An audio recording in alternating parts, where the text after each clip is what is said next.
you. Hello, Marek. Thank you. I'm good. How are you? Very well. So happy to see you in a few days. Finally. Yeah, I'm happy to Yes. see you as well. And all the other Finally. people who are here. I see it's already like 30, 40 people. So, Sylvain, I guess we can start. If you don't mind, I will make a little bit quick introduction about Anasaea and myself, and then I will let you introduce you, and then we'll just go through a short conversation. Is that okay for you? You manage the session, and so I will be very happy to follow it. So, hi everybody. Thank you for coming. Greetings from actually I'm in Dubai today. So greetings from Dubai. I think Sylvain is in Cannes. Is that right, Sylvain? Yeah, How's yeah. you were on the I have in front of me the sea. you were on the beach today, I think, with your grandchildren, right? Yeah. Good. And we will see each other next week at the Cult Tech Forum in Vienna. It should be quite interesting. So I'm looking forward to finally see you, and also be not on stage with you, but next to you. So let me introduce why I asked Sylvain to join, because he has a little bit more experience than me in this field. So I come from technology, actually. Spent 20 years in IT, big IT companies, and I decided to start an art company. And I have to say, I'm not from the art world, Sylvain is, but I recognized some problems in the art world, and I think Sylvain might make comments on them. But one of the problems is that 70% of art in galleries is in storage. Why? Because galleries have 20, 30, 40, or sometimes more artists, so they can only show a certain amount of art. If you look in museums, 99% sometimes, if you look at the British Museum of Art, is in storage and oftentimes not accessible to people.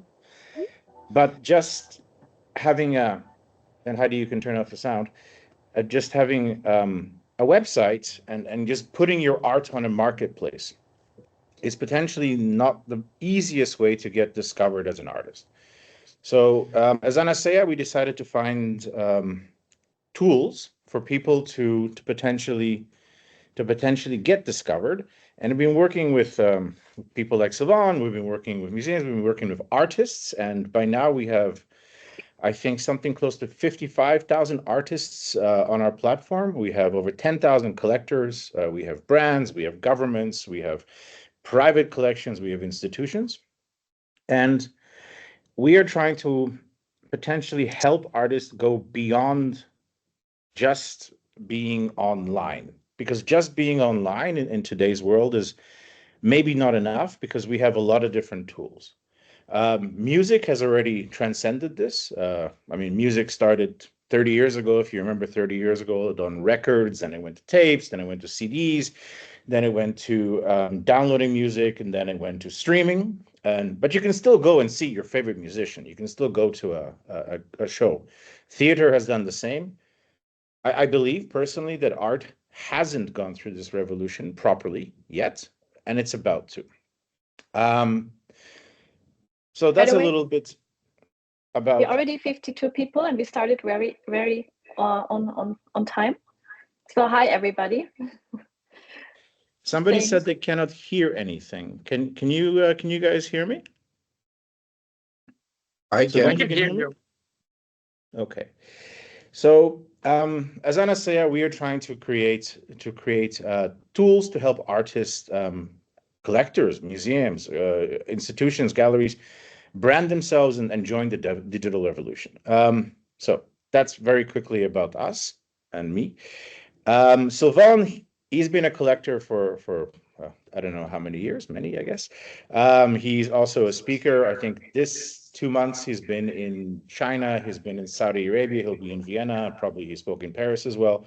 Has 40,000 LinkedIn followers. Maybe Sylvain, you can also introduce yourself. Yeah. I don't want to introduce myself with numbers. I want to first. I want to come back to one word. You have spoken of problems. I prefer to speak of challenges. But let's in a few sentences explain a little bit who I am, who we are with DSL. With my wife, we've been collecting for 40 years. So we've been molded by the traditional world of collecting and the traditional world of art. But in 2005, we happened to go to China. And coming back from China, we decided to make a collection called DSLcollection, only focused on Chinese contemporary art. Why two French people will only focus on Chinese contemporary art?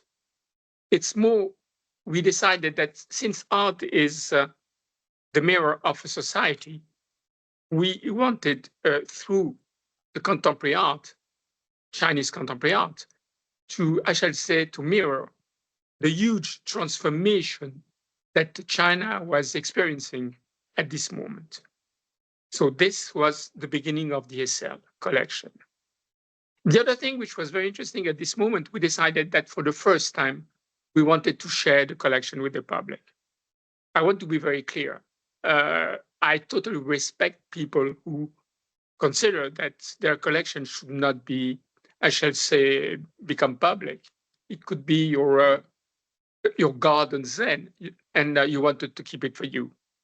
I also respect a lot people who open their space with a traditional space called a museum. And it's a lot of, I shall say, of generosity to do something like that. But in 2005, we decided to do something different with Dominique. Remember, 2005, it's the beginning of YouTube. The first video posted on YouTube was in 2005. And so we decided that perhaps the best way for us to be public was to try to find another way. And another way was to look at something which could be phygital, meaning that we loan the works. The works have been loaned in many, many, many exhibitions, but also we decided that we will embrace the digital world, the digital wave, to share the collection. And this was the beginning of this, I shall say, double exciting challenge was to mirror China and to mirror the digital wave. Just to give you some ideas, in 2009, we were on Second Life. 2011, we were the first one with an iPad. 2015 in virtual reality. 2020 with the video games. 2021 with the metaverse, with a certain number of space, and naturally with you, Anasaea. And today we are also working with Project Link with artificial intelligence. The last point, which is very important, it's a family collection, and more our children are, I shall say, taking the lead on the collection, and especially my daughter, Karen, who's in charge of all the new digital projects. So this is a little bit how we have moved. The other thing and then I will finish, it's interesting is our background.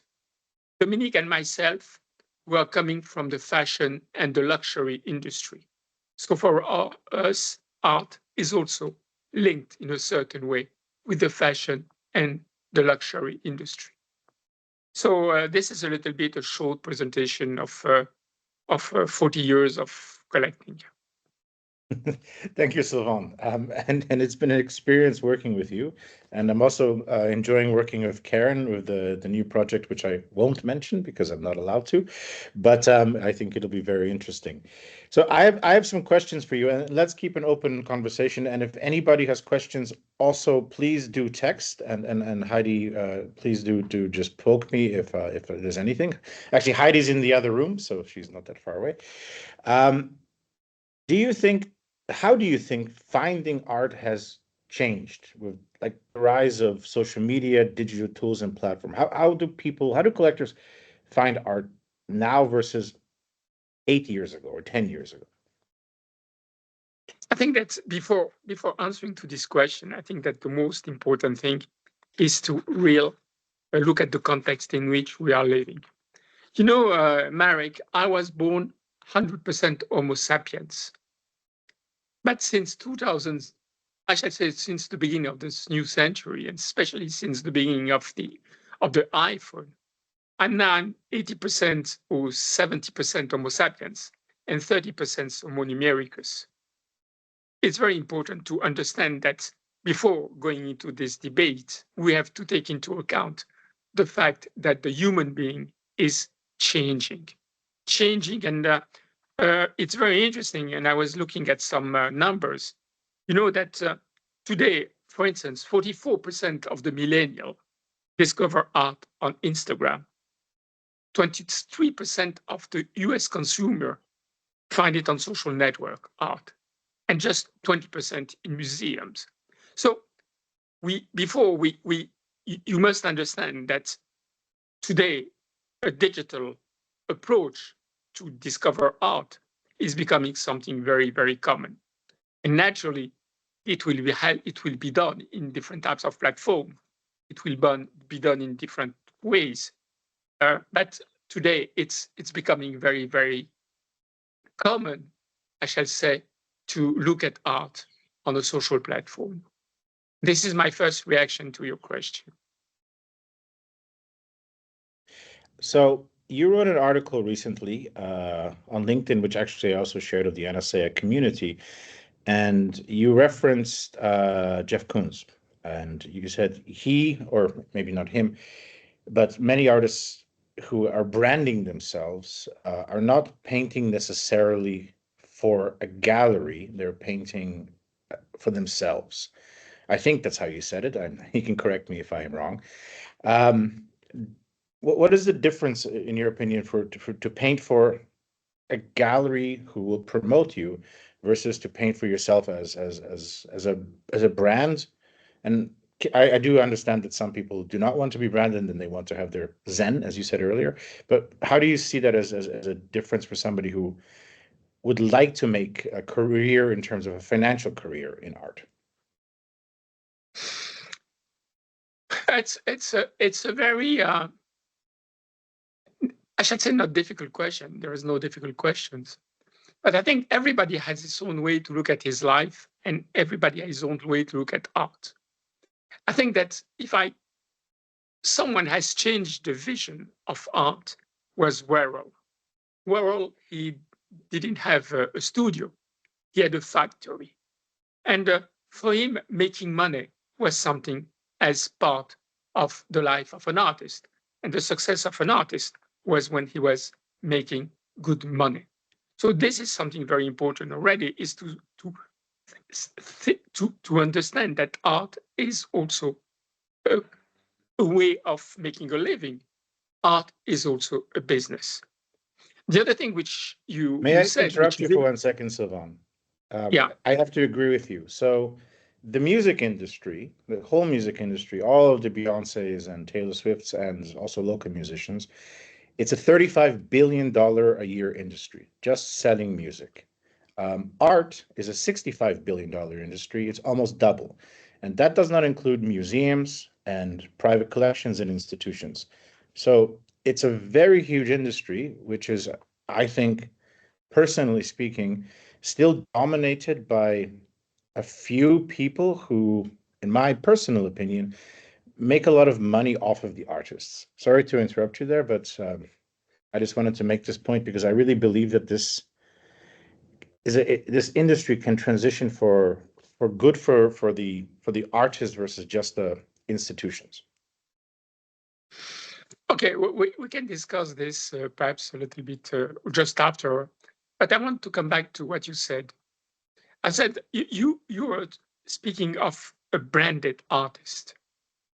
I think it's very important, this notion of branding, this notion of creating yourself an image, a unique image, and not only creating this image, but transmitting this image to others and using this image also to make a business or to make a career.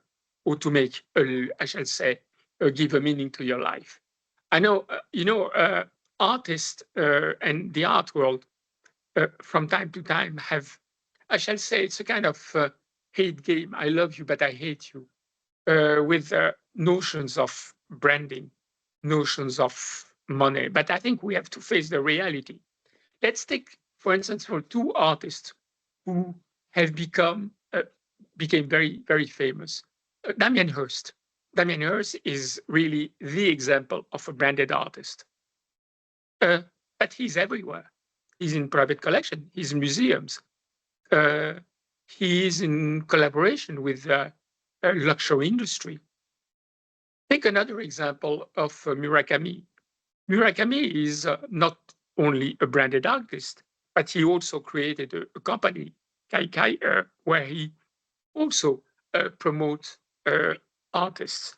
So I think that what we're going into, and then I will answer to your question, artistry today has also, I think, has to be looked naturally by keeping your soul, by keeping this authenticity of something made by a human person, which attracts emotion from another human person.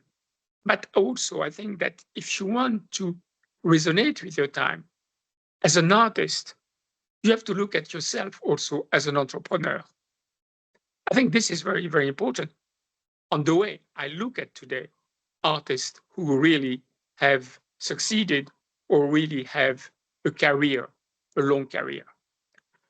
Coming back to what you said about how the art world is, I shall say, is moving at this moment, for me, I see a lot of similarities between the art world and the luxury industry, knowing that today, more and more, art is the ultimate luxury good.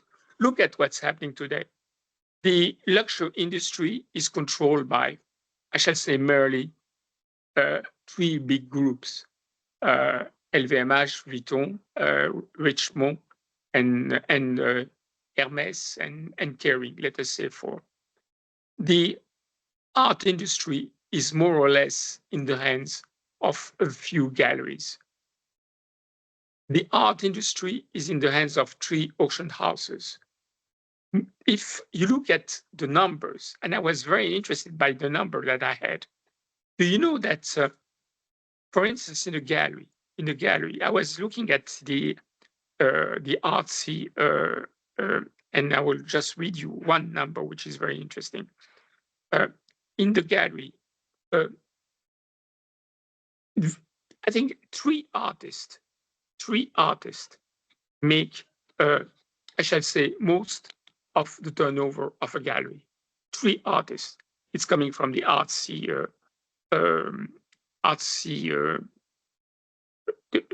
whatever. Every year they make a survey. Yeah, the 100 pages survey. I know it. Yes, and so you see that even to make to be a successful gallery or to be a successful artist, it's very difficult. But because we are in a world where the winner takes it all, like in the luxury industry. But there is way for the artists today to make themselves have a voice. And the way to make themselves have a voice is not only to use the traditional, I shall say, ways to do it, which is naturally to be in a gallery, to have museum exhibitions, to have critics writing on them. But today you make your voice also by using the digital tools. And this is very, very, very important.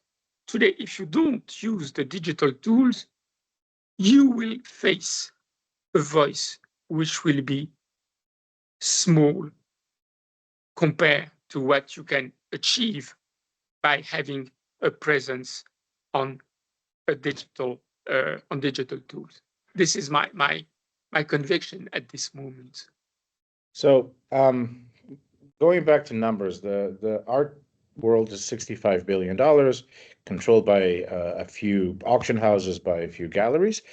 However, it's also 33 million transactions, which means that the average price of an art piece which is sold is $2,000. And I have to say, everybody has art in their house. Whether it's somebody in Peru, somebody in France, somebody in New York, whether it's my mother, everybody has art in their house, and they would like to experience it because art is for the people. It's not just for these auction houses. So my question is, you started using a 3D gallery, and obviously I promote 3D galleries because I believe that this is a good way for an artist to show their story, to interact with a collector, to make somebody who wants to spend, whether it's $500 or $1,000 or $10,000 or whatever it is, to understand the story of the person, to understand the story of DSL, because you curate your own your own DSL, actually, which is actually quite a beautiful thing. Why 3D galleries? Why do you think that's important, or do you think that's important? I think once again, as I said, we are living in a world where I am Homo sapiens and Homo numericus. So I have to be reached in my two personalities. I should say the traditional one, the human one, but also the digital one. So this is the first thing which is very, very important. The other thing which is very important is to look at a gallery not as just the mirror of a physical gallery. I think this is the biggest mistake. I think that today, what is important is to make the big difference between contemplation and experiences. When I go into a digital gallery, naturally, I'll be interested to look at the work, naturally. And as I'm interested to look at the work in a book, but in the book, it's a very limited experience. And usually it's not a very good experience because in the book, I cannot feel the dimensions of a book, of the work. I cannot feel them. But in a 3D gallery, I can totally feel the experience of the work. So if I can But interrupt what is you, interesting, um, sorry? if I can interrupt you, is there a difference to having just a website, a marketplace where you can go click next versus having a 3D gallery? Because I think that's where you were going versus a book. The dimensions, the ability to look at, the ability to zoom, is that the difference for you, or is not what you meant? No, let me go on, and I will arrive at your. I shall say, perhaps I will give you an answer to your question. You know, there is three ways to experience art: the traditional way, and also traditional way it could be in a book; the digital way, which has been already done for a certain number of times through a website. But when you create a 3D gallery, people can walk inside. They become interactive. And also, there is not only the interaction, but also what is interesting is that you move from just the notion of a viewer to the notion of a user. You move to the notion of using a new language, which is the gamification language. And don't forget that there are 3 billion people playing video games. So if you want to resonate with your time, a 3D experience resonate with your time because you're bringing new types of languages and you're bringing new types of experiences, which are not just about contemplation. Yeah, that makes absolute sense for me. Do you personally, I mean, I know you do, but I want you to discuss it. Do you personally use your avatar often as you walk through? Do you enjoy it? Because I have this discussion many times with artists, and they say, "No, Marek, I have made this 3D gallery. I will not use an avatar. I will not use the space to speak to people. It should be online. People should find themselves." In fact, we did a survey of our users, and 50% don't even share their gallery. what is your opinion on using avatars, using it as a Zoom call, using it as a sharing experience, inviting people, having a discussion in there? I have this discussion continuously with artists, and I have to say many of them will disagree with that. They just want to be discovered. They don't want to use the tools. What's your view on the tools? My view on the tools are, first, I will ask you a question, Marek. I think you've been into cinemas. You've looked at films. When you look at a film, it's a digital image, and you can cry, smile. You see a digital image of the actor. You don't see the real actor, but it gives you emotions. So first, emotions can come from something which not only the human person. It can come in many, many ways.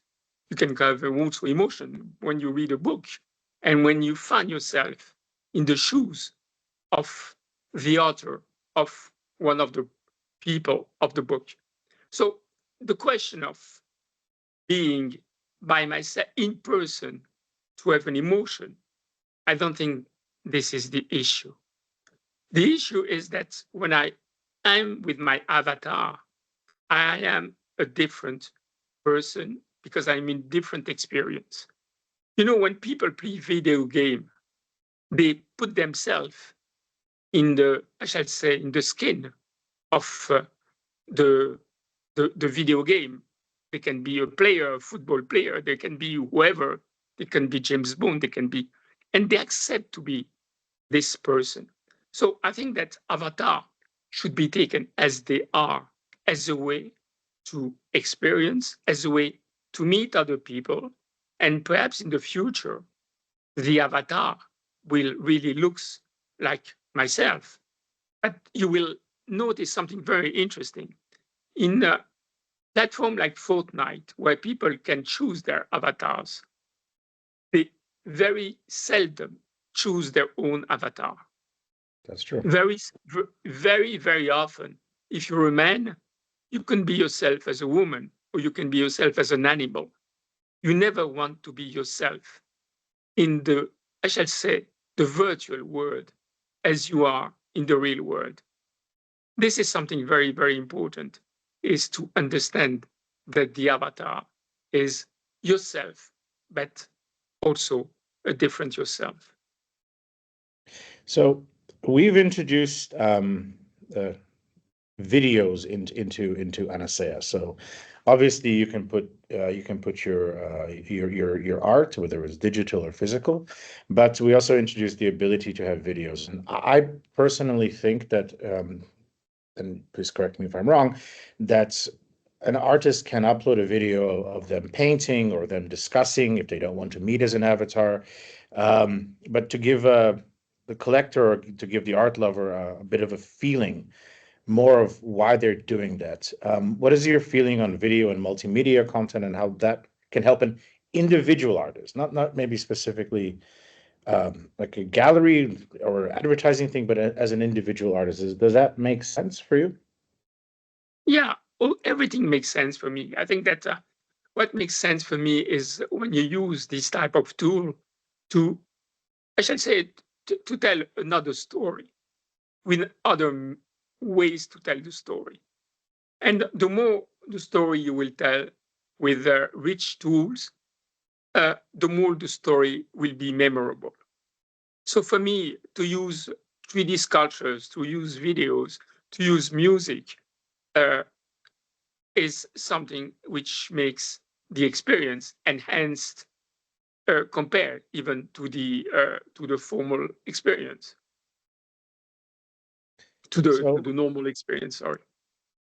So there's one thing that I actually wanted to discuss, because I guess it's the not best kept secret in the world, but it's how it is. Whether you're on TikTok or Instagram or Anasaea or LinkedIn, there is something called the algorithm, right? And the algorithm basically And you always tell me I should post more. So yes, it's true. It rewards if you share, and we have good sharing capabilities in Anasaea. It rewards if you post. It rewards if you engage your audience.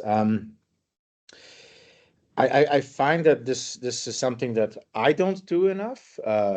You are a prolific poster. You post quite a bit. What is your view? Because I felt many artists have told me, yeah, but then I'm gaming the algorithm. People don't love me for me or for my art. I'm trying to get a step up on somebody. What's your view on satisfying the algorithm? Let's put it bluntly. No, I don't satisfy the algorithm. I don't care. I think what is important is why do you post? Why do you post? And when do you post? Do you have any type of impact? I think two things. First, we have entered into uncharted territories. Nobody, and especially me, I shall say, I'm not capable to envision what can happen within the next 6 months or 1 year. Things are moving so quickly. Things are moving so quickly everywhere. Geopolitics, society, economics, everything is moving very, very quickly. So when you enter into this kind of uncharted territories, what is important is also to enrich, I shall say, your knowledge by the knowledge and the thoughts of the others. So by posting and reading what the others are posting, it can help you, and it can help the others perhaps to have I shall say a clearer vision of what's happening, what could happen, what could be relevant for you. So this is very important for me, is that more and more we have to create communities. And to create communities, the best way is to use the social networks to create communities where we can express ourselves, where we can find other people who share the same values uh, and I'm not interested by the algorithm by themselves. I'm just interested to see with whom I can have a kind of discussion or whom can help me to, I shall say, to build my thoughts. And this is exactly what I'm doing with the social networks. You know what I'm posting on LinkedIn, for instance, it's what I read every morning and what I find interesting for myself. And it's very interesting to see how people react. It's very, very interesting to see the comments. And from the comments, I really, really learned a lot. By the way, that's actually how I found you. I got recommended you on LinkedIn. I read a couple of your not only your posts, but I think you also wrote some articles for a few online newspapers. I researched you. I contacted you on LinkedIn. You actually answered, which is very nice. And since then, we've had quite a long-term relationship. So yes, you were discovered by me because you're active, and I think discovery, because it's an important thing. I think in today's art world, there is one thing which is okay, you're online, but there has to be a discoverability about you as a person, or you as DSL, or you as an artist, simply because there is in my opinion anyways, a huge amount of content online. And content is getting geared more and more towards individual people. It's not like in the past where you bought a newspaper and you read it and then you threw it away and there was a newspaper. As things change, whether it's on Instagram, whether it's on Anasaea, whether it's on LinkedIn, the content starts becoming geared towards an individual person because it's an individual feed. And that individual feed helps, as you just said, you to discover new people who have similar interests than you as you do. So maybe it's not satisfying the algorithm, but it's maybe, and I'll let you comment on that, finding people on a worldwide basis, not just the people who are living down the street, who have a similar view. Because the world is getting smaller. It got smaller for music. Now there is a huge amount of music that we discover from Africa that we never discovered before. The huge amount of film because of Netflix that we found from South Korea, or I found Polish film, which I am Polish. I would have never found Polish film had it not been for Netflix and them sort of finding a correlation with me, which maybe it's scary or not, but it made me happy. And I think for art and for artists, people look for things, people look for similarities, and it's at least for me important to try to get those people, because in my opinion, if you just wait, you will not get discovered. The people will not find you and they will not interact with you. Do you agree or disagree? First, I totally agree. I think that it's a question of will. If you want to be discovered, you have to play the rule who play the game. And to play the game or play the rule with the rules is to go through social networks. I do totally agree with you that, like everything, a social network has two faces, like two faces of a coin. There is the good one and the bad one. Absolutely. But I think that if you decide to become public, and you're not obliged to do it, and I will not push you to do it, but if you decide to go public, you have to play the game and to play it as, and one of the, I shall say, the key success of this game is to be persistent and resilient. You know, you don't build a brand, you don't build an image, you don't build a recognition just by posting one thing. It has to be something which is, I shall say, quite, I shall say, people through your post, they will try to understand first what message you want to convince on yourself. Then after, they will try to see if this message is relevant for them. And if they feel that what you are trying to convey is authentic, and what you're trying to convey is relevant for them, then it's the beginning of building a community. Because after, they will react. And after, they will do like you've done with me. I'm very lucky. They will come to you and they will ask you, to be connected. And this is the beauty of the time in which we are living, is accessibility. Because of tools like Instagram, LinkedIn, Zoom, whatever, everybody is accessible, which was not the case 20 years ago. So No, we have that- also to take advantage of this notion of accessibility, also when, especially for artists, when they want to project their career in the future and in the present. So this, what you mentioned, this knock-on effect, let's put it this way. I met you, you met me, you've connected me to a number of people. I've also tried to connect you to other people. We've done projects together. It's kind of a knock-on effect.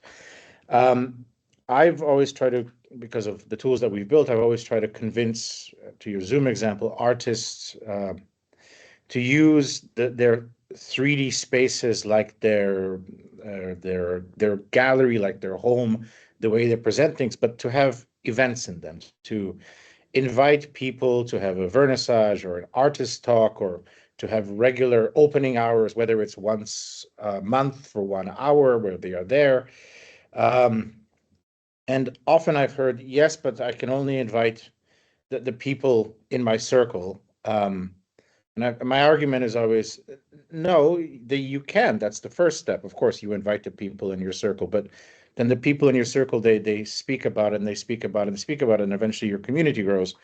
How do you see these knock-on effects? Because I've been discussing this with many artists.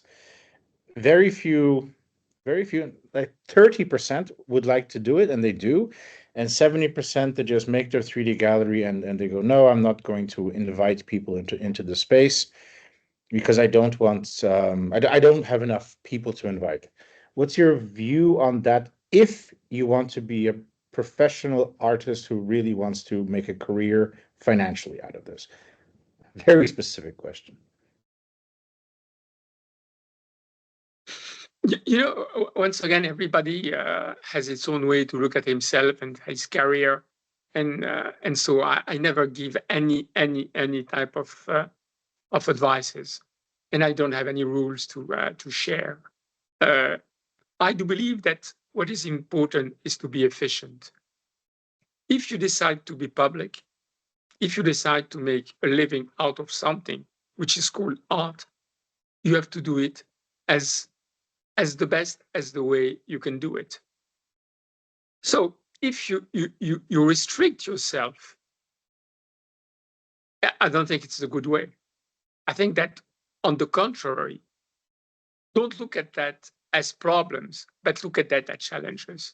Look at that as the way to expand, I shall say, your skills, which are not only skills of making an artwork, but also skills of building a community, skill of making a living out of that, skills of making a career, skills perhaps in entering into history of art.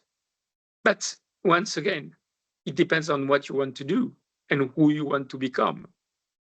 And everybody has its own answer to this question. So let's switch gears and talk about something very, very scary. Okay. AI. So on Anasaea, we have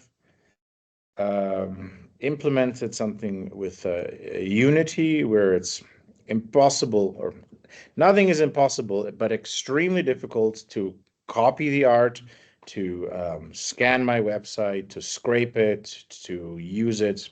So we have, like, you can't download it, you can't right click, you can't do any of these things. So we believe in artist right protection. Absolutely. However, that's one thing, artist right protection. But then there is also AI, in terms of AI assistance, in terms of helping you write a post, the other side of the coin. Many artists are very scared of it. Other artists, they love it. How do you perceive AI, and how do you use it personally, or do you think you hate it? What's your view on that topic?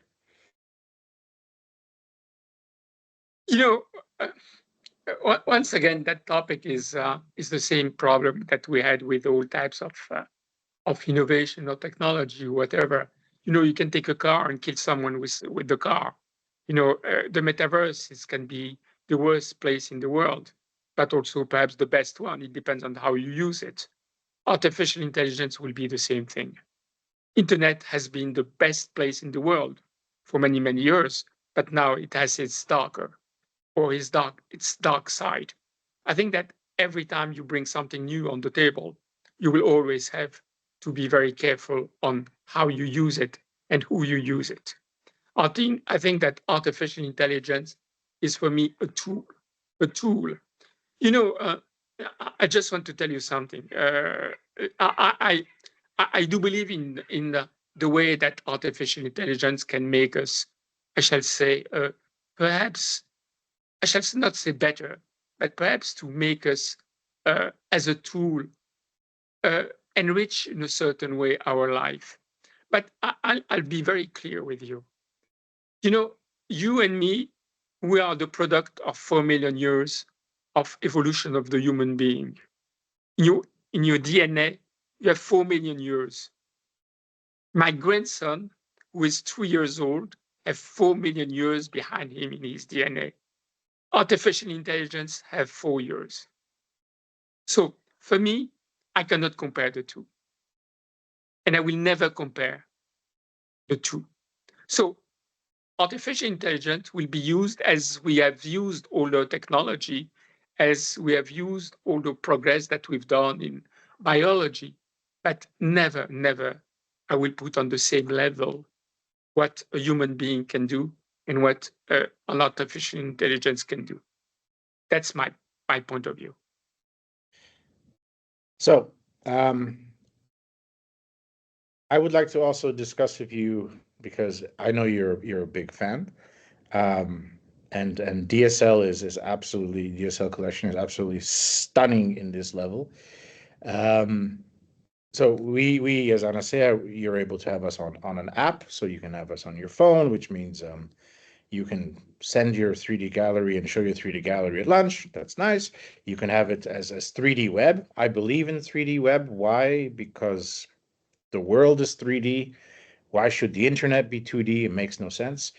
But you, Sylvain, you're a big believer in VR, and you're one of the biggest believers, actually. I mean, not one of the biggest. There's tons of companies fighting for this, but in an art world, you're very, very consistent in your view. Why VR? Why VR? I think it's the best way to escape the world in which we are and to escape it in a very easy way. You know, using a headset, if I want to go into the space, I use a cask, a headset. If I want to go under the sea, I use also a tuba, something. Once you decide to go outside of your world, you always use something to go outside. The problem today is not the VR. The problem today is that I shall say, the content is just at the beginning, but it's improving day after day.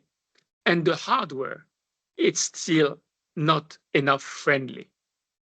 But once again, let's wait a little bit, and you will see that I take an example, a very simple example. Take a person who is in a retirement house, and there are many persons who have not today the possibility, not only in retirement houses, but to to go outside of their space, of their home, whatever. Yeah, whether Take an they're old sick person. or Take having an old psychological person. problems. Yeah. Take an old person, for instance. Put a VR headset on her head and give her the possibility with an avatar and to meet her grandson and to see an exhibition at the Guggenheim or to see an exhibition in Shanghai or in Paris. Don't you think that you would change her life? Yes. I mean, I agree.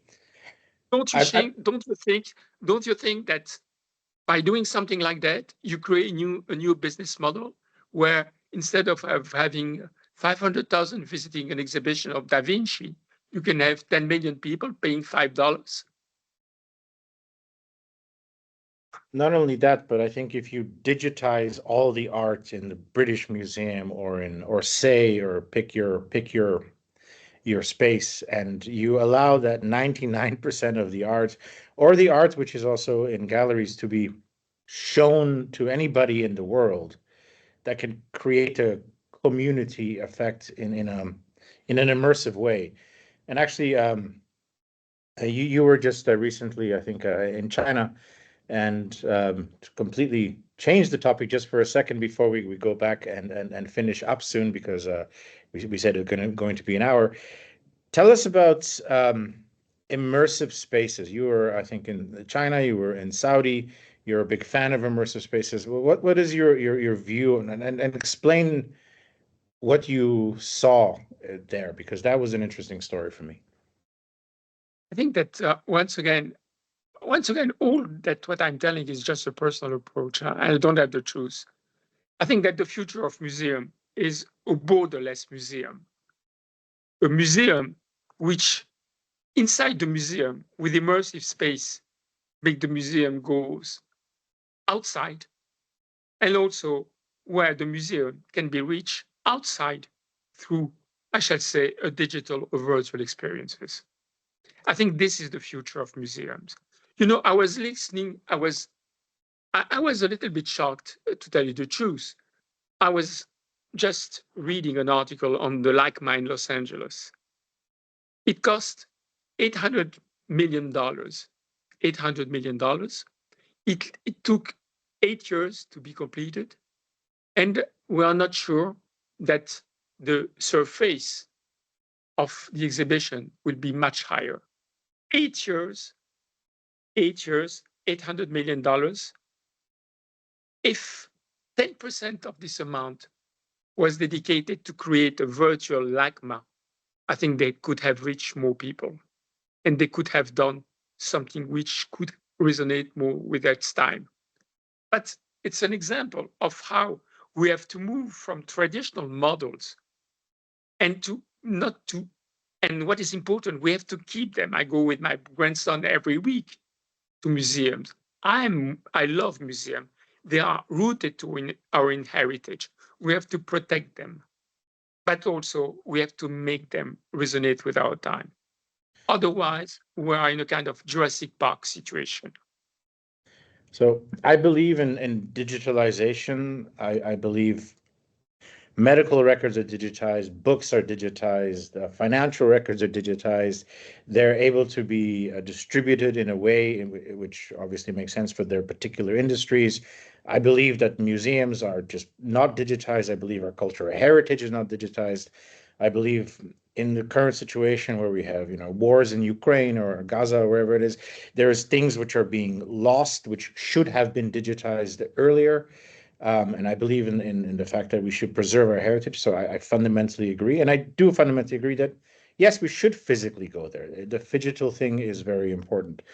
I will just for 1 second address maybe some of the artists in the room because, all right, so I am Anasaea, and I would like to just give a couple of things which are important for me as me, how you can stand out on Anasaea, and I would just address this. Please, if you are using us, upload your artwork properly, describe it, give the proper dimensions, give the prices. These things are important for us to help you distribute. Please put videos if you can. Invite people if you want to, if that's your choice. Have artists talk. Embed your things on your own websites. Put it on Instagram. Tag us. We will tag you back. These things are important for us. So that's like the little Anasaea piece. If you have any questions, Andre will put his name in the group chat, and email him. But just to finish this off, I would ask you, Sylvain, what is 4 or 5 points that you can give to an aspiring artist to finish this conversation? I know we've talked around a lot of things, maybe 6 points, whatever it is, but the aspiring artist who wants to make a career as an artist, or an artist who is stuck a little bit, what would you just give as an overall ending advice for you as a long-term collector? And then we'll just we'll finish it. We'll finish it there, if that's okay. First, I think that dealing with something called art or culture is something very enriching as a person. And I think this is something very, very important. But what I shall say, I don't have the recipe of success. I don't have the silver bullet. I just know one thing. First, we have to live with our time. We have to live with our time. And today, the discussion between digital and non-digital, I think it's already part of the past. The question is not in that way. The way is how you can make yourself today a living by having a new type of mindset, perhaps a mindset more not only about creating great art pieces, which is the fundamental, the core of an artist, but it's also having a mindset built on a kind of entrepreneur mindset, and use all the tools that you can use to make yourself a living, to make yourself, I shall say, recognized. And don't be afraid to use digital tools. Don't be afraid to test and learn. And also never forget, the most difficult in life is to last. You have to take your time. You have to manage your time if you want to succeed. Thank you. Sylvain, before we go, I'm going to go out on a limb here.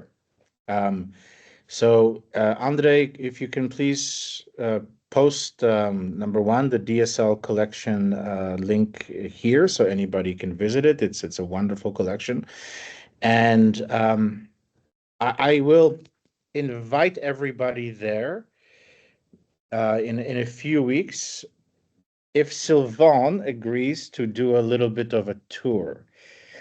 We did not script this, Sylvain, so I'm asking you now if we invite some of the people who have been on the on this webinar, would you give an in-person tour of your collection? It would be a pleasure. Thank you. I had a feeling you would say that, but I wasn't so sure. So we'll collect who's been on the webinar, but also some other people, and we'll set a time, and we would love to have you give a personal tour of this amazing collection. And thank you so much for your time. I imagine you have to go back to your grandchildren and put them to bed. For dinner. Yes, No, it's but you know, right. it's, It's 9 o'clock here in Dubai. It's only 6 o'clock. So in France, you're probably going to have dinner in 3 hours. Thank you so much, Sylvain. It's a pleasure, and thank you very much for inviting me. Really, you know, it's a pleasure, and I hope to see you very soon. And wow, 57 people have come. That's I would like to thank also everybody on this call. I'm sorry we didn't come to questions, but I was a little bit too fascinated with Sylvain's answers. We will email everybody. This will be available online. It'll be available on YouTube. We will send it over. You have Andre's contacts, and I guess You know, Heidi and me. Yes? Marek, if someone wants to ask me any question, he can do it on LinkedIn. Just send me a message, and I will Yes. I will answer. Andre, would you put also Sylvain's LinkedIn? Andre is our art ambassador. He's like the man in the background. If you can put Sylvain's LinkedIn profile online, then before we cut off, although I think it'll be sent anyways, I'll send it to everybody. Sylvain, thank you so much. Okay, and Thank you, hope to see you everybody. very, very soon. Nice Thank to you. see I'll you. see you in Thanks so Vienna very much in for a few days. inviting me. Next week. See you, Sylvain. Bye bye. Thank you, everybody, Bye, for Marek. joining. It was a Thank you pleasure. for everybody for joining. It was very nice of you. We appreciate it. Thank you. Have a good day. Bye-bye. Bye.